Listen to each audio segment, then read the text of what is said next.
very similar to mid 90s, very similar to eighth grade. It is about this eighth grader who's about to go into high school. It's the summer between, and the relationship that he has with his sister and just being a kid. It is incredibly authentic at capturing what it means to be a kid, particularly in 2008. So early days of Facebook, the death of MySpace and that era. And just so well captures what it means to be a kid then and a kid now. It just so brilliantly captures just this way of trying to find an identity and who you are and what it means to be you and how you separate yourself from others and what does it mean to have a girlfriend. And it also captures that weird moment to be a middle schooler, because being in middle school is sort of the weirdest moment in life, because your frontal lobe is at a point where you have developed the abstract idea of what sex is, but you don't have any understanding of it as you do when you're a bit older. And so it's this very weird moment in your life where you're living in these two worlds. It's a very combative moment in time. And I think this film captures it really well and captures just all of these different emotions and feelings. And it's all seen through the eyes of Wang Wang, Chris, and trying to capture sort of his feelings, emotions. Also, an incredible performance by Isaac Wang, especially because kid performances are definitely hit or miss. In this film, I mean, almost the entire cast are kids. And Yeah.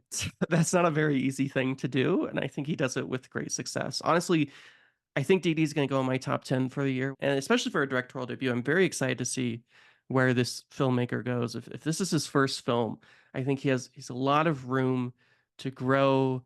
And it just feels like a very personal film, which lately I've been seeing a lot of films when I go to the theater that just feel very impersonal. Well, this is something that's just this guy who wants to tell his story in his way of the world. So I had a great time with it. It was unfortunate that I saw an opening weekend. They're only showing in one theater here in Reno, and not only at one movie theater, but there's only one screening. So they do a couple of screenings a day, and there's only one other person in the theater. So Cool. hopefully it's getting the love it deserves. I think it deserves a lot more love than it's going to get. And I'm hoping that in his future work, maybe he gets a little more love and praise that he deserves. But yeah. I don't know what it is, but movies like this just don't appeal to me. I don't know. I feel your recommendation, but I don't know. I don't know if I'll get around to it. I might. Yeah. I just don't really care for the coming of age stories like this. I don't Mm. know. They don't really appeal to me. I don't find them interesting. I don't find them fun Yeah. or captivating or emotional or vivid. I don't know. I feel bad about that just because like I can understand why people identify with it, but I don't know. There's something about my brain that keeps me from feeling anything about them. I don't know. It also has a lot to say about being a young filmmaker. It's like Fableman. A little bit.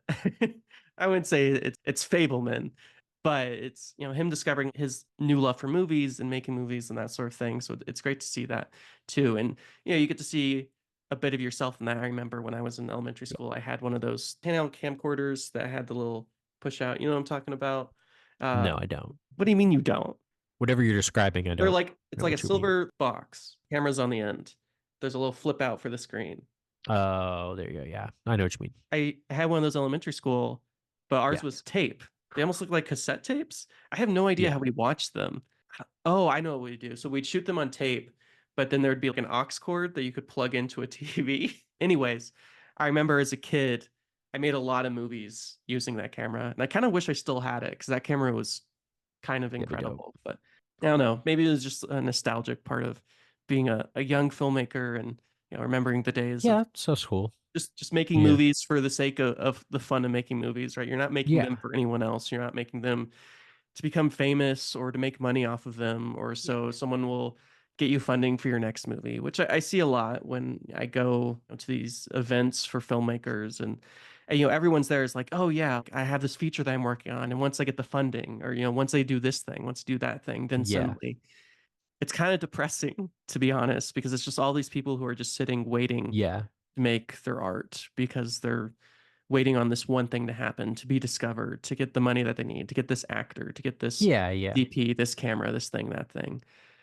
So I enjoyed it. I had a yeah. really good time. And I don't honestly think it's your vibe. I don't think you would really enjoy it all that much. Okay. Well, then I'm I not gonna doubt watch it ever. I'll never watch it. I mean, maybe. It just doesn't seem like a I don't movie I don't give a you'd be fuck into. if a movie takes place in the 2000s. I'm not a very nostalgic person. I don't think there's like a ton of nostalgic stuff, like, other than Okay. a couple of AOL Yeah. messages, and I never used AOL. neither did I. I feel like we just Just missed that instant we missed all message that stuff. train Yeah. by just a couple of years. So that's it, man. That's the movies.